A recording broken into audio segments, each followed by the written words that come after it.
Hello student. आज मैं आप लोगों को एडमिशन ऑफ पार्टनर पढ़ाने जा रहा हूँ।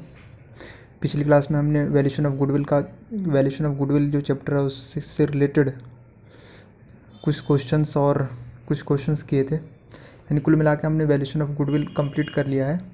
अब हम न्यू चैप्टर स्टार्ट कर रहे हैं, एडमिशन ऑफ पार्टनर। ठीक है दोस्तों, तो मैं आपको पहले बता दूँ, अगर मैं आपसे ये क्वेश्चन पूछूँ कि पार्टनरशिप फर्म में नए पार्टनर क्यों आते होंगे, मतलब कह रहे हो कैसा क्वेश्चन है। मैं आपसे इसलिए ऐसा क्वेश्चन कर रहा हूँ। पहले हमें देखो, एडमिशन का मतलब सबको समझ में आता है, नया पर्सन को एंट्री होना। एक ऑर्गेनाइजेशन में नया पर्सन को एंट्री होना एडमिशन कहलाता है, वो तो ठीक है। अगर पार्टनरशिप फर्म में पार्टनर आ रहा है तो उसको हम एडमिशन ऑफ पार्टनर बोल देंगे। अगर देखो, डेफिनेशन इतना हार्ड नहीं है इसका कि एडमिशन ऑफ पार्टनर क्या होता है। एडमिशन ऑफ पार्टनर का मतलब क्या है, ये तो नाम से ही डेफिनेशन पता चल रहा है कि पार्टनर जो है, नया पार्टनर जो है पार्टनरशिप फर्म में आ रहा है। बात यहाँ पर ये समझने लायक है कि नया पार्टनर आते क्यों हैं, पार्टनरशिप फर्म में नए पार्टनर आते क्यों हैं, नए पार्टनर एडमिट होते क्यों हैं। इस बात को समझने के लिए अगर मैं आपसे ये पूछूं कि आप ये बताओ, आप स्कूल में क्यों एडमिशन लेते हो। अगर मैं आपसे ये क्वेश्चन पूछूं कि आप लोग स्कूल में क्यों एडमिशन लेते हो, तो उसके भी कुछ फ़ायदे हैं। आपको कुछ फ़ायदा होगा, स्कूल में एडमिशन लेने से आपको कुछ फ़ायदे होंगे। जैसे आप लोग अपना नॉलेज गेन करोगे, आप वहाँ पर सोचने समझने की जो शक्ति है वो थोड़ा और अच्छा होगा, अच्छे लेवल पे पहुँच जाएगा। अच्छा बुरा की पहचान करने में सक्षम हो जाओगे, है ना। तो कई सारे फ़ायदे होते हैं आपको स्कूल में एडमिशन लेने के। तो ये तो होगी आपके पॉइंट ऑफ व्यू से स्कूल में एडमिशन लेने के फ़ायदे। अब मैं स्कूल के पॉइंट ऑफ व्यू से बात करूँ, स्कूल को क्या फ़ायदा होता है। तो स्कूल को क्या फ़ायदा होता है, स्कूल को इनकम होती है, आप लोग स्टूडेंट से इनकम होती है, उसको एक अच्छा समाज में नाम रेपुटेशन मिलता है ना। जितने ज़्यादा स्टूडेंट होंगे उतना ज़्यादा उसका नाम होगा। तो स्कूल को भी कई फ़ायदे होते हैं।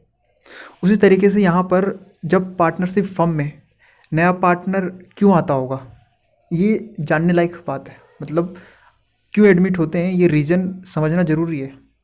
तो मैं आप लोगों को बता दूं, ये नए पार्टनर क्यों आते हैं पार्टनरशिप फर्म में।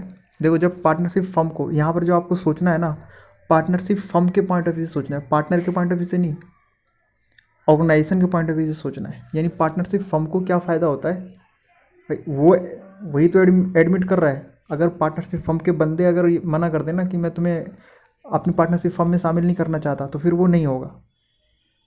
यहाँ होता क्या है, पार्टनरशिप अगर मान लो आप पार्टनरशिप फर्म में आप एडमिट होना चाहते हो, तो उससे पहले जो पार्टनरशिप फर्म में जो ओल्ड पार्टनर है ना, उनका कंसेंट लेना ज़रूरी है। यानी सभी पार्टनर का कंसेंट होना ज़रूरी है। एक अगर आप किसी पार्टनरशिप फर्म में एडमिट होना चाहते हो, ये कहाँ बोला गया है, ये एक सेक्शन 31 है, section 31 of the Indian partnership act 1932 में बताया गया। आपको पता है पार्टनरशिप फर्म जो है किस किस एक्ट के अकॉर्डिंग चलता है। पार्टनरशिप एक्ट 1932 के अकॉर्डिंग सारे रूल एंड रेगुलेशन फॉलो होते हैं। पार्टनरशिप फर्म में कौन सा रूल एंड रेगुलेशन फॉलो होता है, तो पार्टनरशिप एक्ट 1932 वाला रूल एंड रेगुलेशन फॉलो होता है। तो section 31 of the Indian partnership act में ये लिखा हुआ है, provided that new partner can be admitted into firm with the consent of all partner. सारे पार्टनर की कंसेंट इस बात पे होनी चाहिए कि हाँ, नया पार्टनर को आप एडमिट कर सकते हो। अगर सभी पार्टनर राजी हैं तभी आप इंटर हो सकते हो। जैसे मान लो हमारे कोचिंग में मैं और एक और जो मैथ वाले सर हैं, उनका नाम उस्मान है, तो उस्मान और मैं, हम दोनों पार्टनर उसमें। अगर हम कोई तीसरा बंदे को लाना चाहते हैं उसमें, मैं तीसरा बंदा को उसमें एडमिट करना चाहता हूँ, मान लो मैं जो हमारी जो कोचिंग है वो पार्टनरशिप फर्म के अकॉर्डिंग चलता है, ठीक है।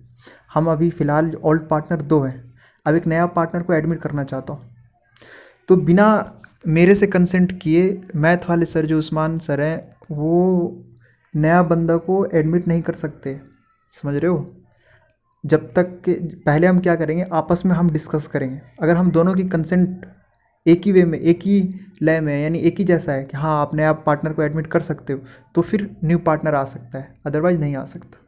समझ में आ गया होगा क्या कहना चाह रहा हूँ। सभी पार्टनर की कंसेंट जरूरी है कि नया पार्टनर आना चाहिए। अगर कोई भी एक पार्टनर मना कर देता है, मान लो 3 पार्टनर है, A B C, 3 old partner है, डी नया पार्टनर आना चाहता है, तो डी को आने के लिए ए बी सी तीनों को राजी होना चाहिए कि हाँ वो उसको आप एज ए नया पार्टनर एडमिट कर सकते हो, तो फिर डी नया पार्टनर के रूप में एडमिट हो सकता है। और अगर ए बी सी में से किसी एक ने भी, मान लो बी ने मना कर दिया कि नहीं डी को पार्टनर नहीं बनाना, तो फिर डी पार्टनर नहीं बन सकता, क्योंकि यहाँ पर सभी कंसेंट नहीं है ना। तो सभी की कंसेंट होना जरूरी है एक पार्टनर एडमिट होने के लिए। अब बात करता हूँ मैं नया पार्टनर आता क्यों है। तो मैंने यहाँ पर कुछ पॉइंट लिखे हैं, और भी कई सारे रीज़न हो सकते हैं। मान लो पार्टनरशिप फर्म जो है, मैं अब इसको और बड़ा करना चाहता हूँ, पार्टनरशिप फर्म, इस पार्टनरशिप फर्म को और बड़े लेवल पे करना चाहता हूँ। मान लो अभी मैं दिल्ली में करता हूँ, अब मैं चाहता हूँ कि ना मुंबई में भी मेरी पार्टनरशिप फर्म ओपन हो जाए। तो मैं वहाँ की कोई बंदा होगा, वहाँ का कोई जो मेरे काम से रिलेटेड काम करता होगा, है ना, मेरे ब्रांच ओपन करने में वो हेल्प कर सकता है। तो मैं क्या करूँगा, उस बंदे को मैं अपनी पार्टनरशिप फर्म में एडमिट कर लूँगा, है ना। उसके वहाँ पर मान लो ऑलरेडी पहले से उसने ब्रांच ओपन कर रहा, उसके पास ऐसी व्यवस्था है, ऐसी रिसोर्सेस हैं उसके पास कि वो हमारी हेल्प कर सकता है नया ब्रांच ओपन करने में।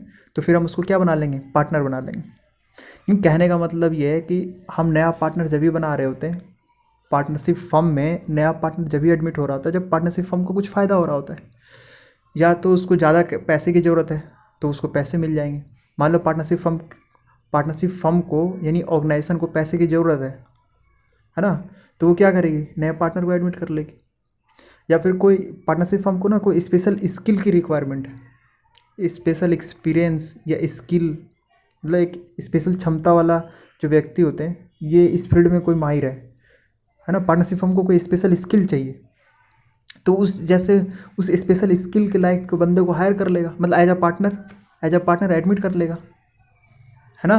तो नया पार्टनर एडमिट करने के कई कारण होते हैं। मान लो पार्टनरशिप फर्म ऑर्गेनाइजेशन को बड़ा करना चाहता है तो उसके लिए पैसा चाहिए, या कोई स्पेशल एक्सपीरियंस की रिक्वायरमेंट है पार्टनरशिप फर्म को, तो वो एडमिट कर लेते हैं नया पार्टनर, ठीक है।